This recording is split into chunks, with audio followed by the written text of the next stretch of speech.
What's up, everybody? It's your boy Hokage here. Welcome to the video. Today I'm going to talk about the 40th chapter of the Boruto manga, and it's going to be an interesting review because it's not going to be super positive like most of my manga reviews, because most of Boruto manga has been fire. I understand that there will be people who disagree with me, but at least try and watch the full video with actual focus, because I've laid a couple of arguments on Twitter and I have people counter-argumenting me on things which don't even make sense. Like, I talk about thing A, they bring up thing B, and it's like very weird, the counter-arguments I've been getting on Twitter so far. So please listen, but listen actively, okay? Like, focus. Don't just listen actively, okay? That sounds stupid, but let's get into the review.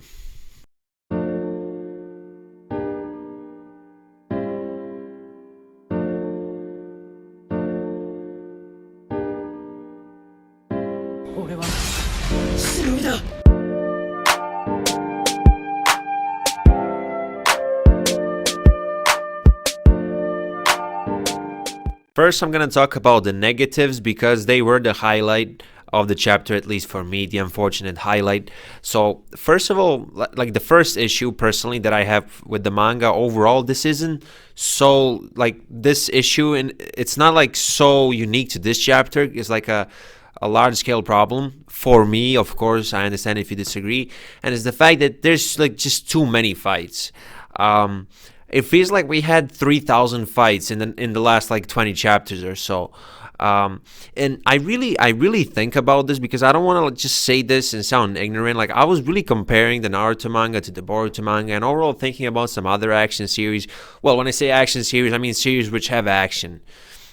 Series that aren't Death Note. Like, Death Note doesn't have action, although there is that one episode where Light and L beat the shit out of each other a few times. But I really think about these things, and like, obviously I'm not gonna go and like read the last 20 chapters. That would take a lot of time. Like, but I like skimmed through them and like I checked.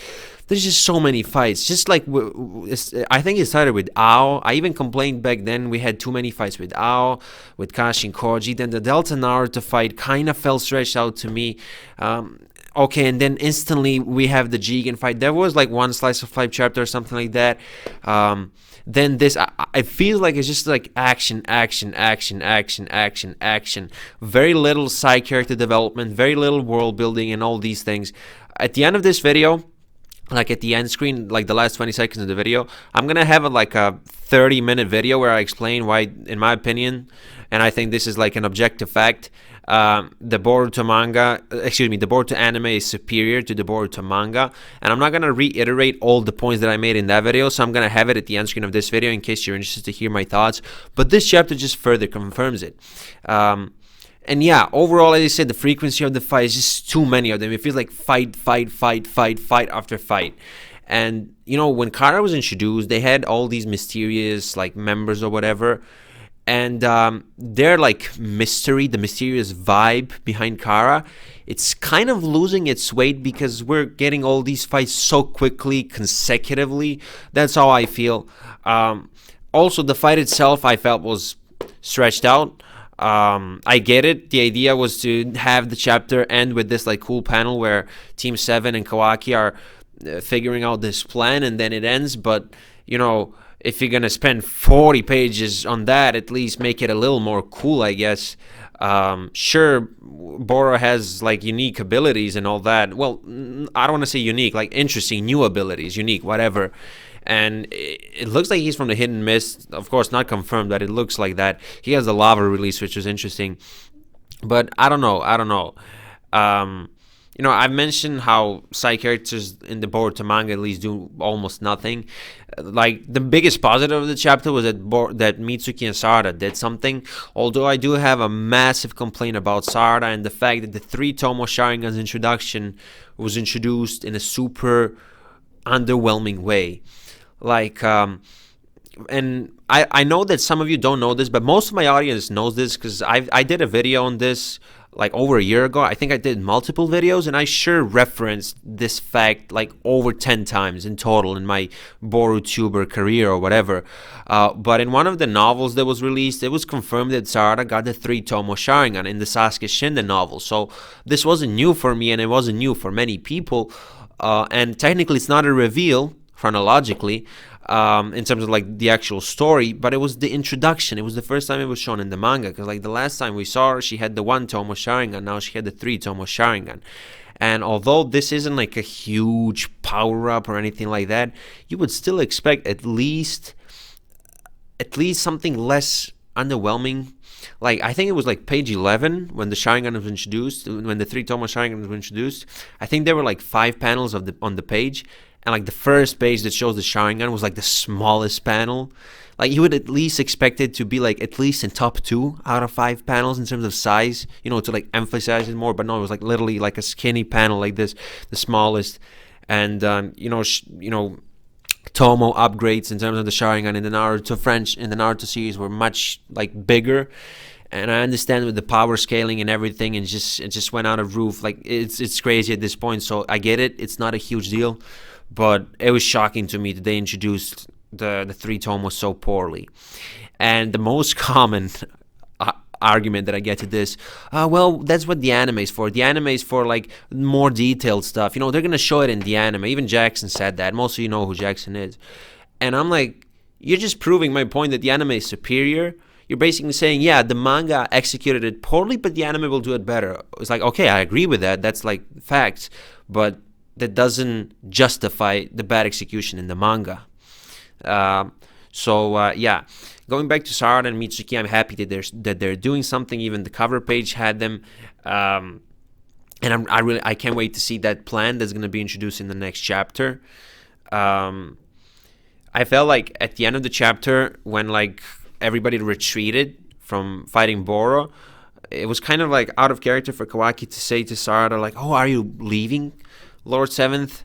Like, I get it. He grew this like emotional attachment to him, but like, obviously they weren't gonna leave him. It's just that you gotta make a plan, because this guy is fucking overpowered with those like dark clouds, dark mists or whatever. But I can understand. I can justify it as just Kawaki being like super emotional in this moment. He just fought. He's confused because Boro is powerful. In chapter 39, Kawaki pretty much said that fighting Boro can even be more tricky than fighting a Jigen. Of course, I'm not quoting the exact words that he said, but that's basically the message that he was sending there.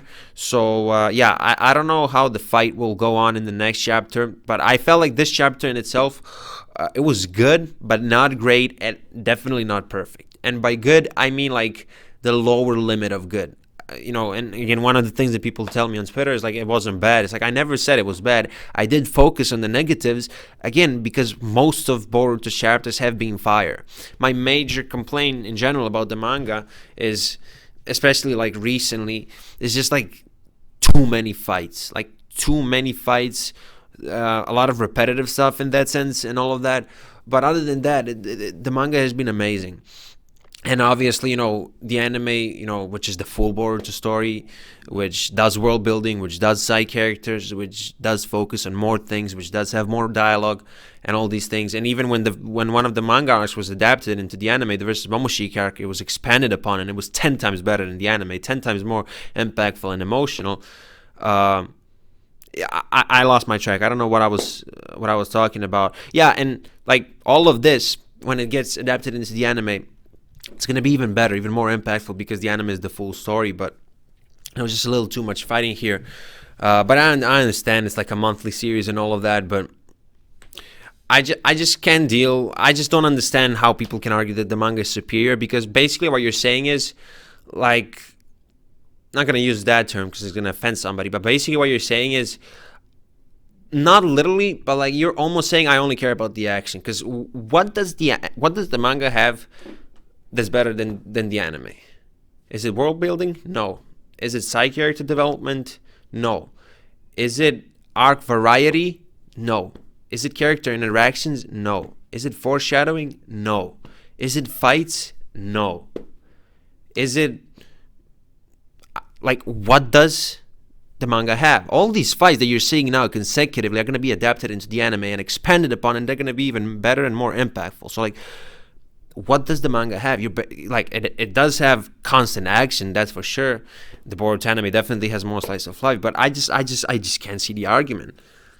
You're basically saying I only care about action. Not literally, but like, it's not unfair to read it like that. To interpret it like that. You could argue though about the pacing, because the anime does have slower pacing, which for some people is a bad thing, and for some people is a good thing. I like it. I do have problems with the Boruto anime and the pacing sometimes, but for the most part I like it, and I can understand if you dislike it. You know, these reviews, manga reviews, anime reviews, reviews in general, not only by me but by everybody, you know, people try to be objective, but we all are at least a little bit subjective in our reviews. I mean, if we were all 100% objective and robotic, that's not even possible. The reviews would be boring. Like, some of the stuff that I'm saying in this video is personal, and you can counter-argument it in a normal way. And by normal way, I mean just don't like... Because I said this at the start of the video. Some of the replies that I've been getting, they just don't make fucking sense. I talk about one thing, I get a reply that talks about a different thing, and then this reply implies that I said something that I didn't say. It's very weird, and I don't like when people put words into my mouth that I didn't say. As I said, the chapter wasn't bad. I mean, you have Mitsuki and Sarada doing something for once. Okay, Boro's fighting. We're getting to see his abilities, or whatever. But you know, there's much more like negatives. You know, the whole frequency of the fights in general thing. And how this kind of makes the whole mysterious vibe of the car lose its value, at least for me, lose its weight a little bit. The actual pacing in this chapter I thought was poor. I thought the fight was stretched out. The 3 mode thing, that was like, I just couldn't believe how underwhelming it was. You know, all these things just outweighed the positives for me. And maybe I expected too much from this chapter, who knows, but it's just my opinion. You know, don't get butthurt about it. I mean, if there's somebody who loves the series to death, then it's me, trust me. Like, you know, just like this channel that's based around Boruto, that I made when I was 16, when I was a depressed 16-year-old, it saved me from that. So like, I owe my life to this series. I know that sounds like I'm exaggerating it, but I'm not. Like, I do mean it. Like, I'm a huge fan of this series and the franchise in general, and you know, it means the world to me. But I just gotta be honest, and this is my opinion. If you disagree, no, that's completely okay. As for the rating, 6.8, not a 7. I was gonna give it a 7, but just a little under 7. 6.8. Again, not a horrible chapter, not even a bad chapter, just like okay/good, I guess, for me. Let me know what you think about it in the comment section of this video. And yeah, that was your boy Hokage. Twitter, Discord, Instagram, and second channel links are in the description of this video. Twitter is juicy today because, you know, I did tweet multiple times. And yeah, thanks for watching, and I'll see you in my next video. Bye.